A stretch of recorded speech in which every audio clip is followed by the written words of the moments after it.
A 3.7 magnitude earthquake struck off the coast of San Francisco early Friday morning, according to the U.S. Geological Survey. The quake occurred about 3 miles from the San Francisco Zoo, near the San Andreas Fault, at a depth of 5 miles. It was felt in San Francisco, the Peninsula, Marin County, and as far south as San Jose.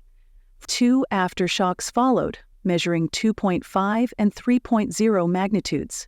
Experts remind Californians to be prepared for earthquakes and to follow safety steps. Drop, cover, and hold on.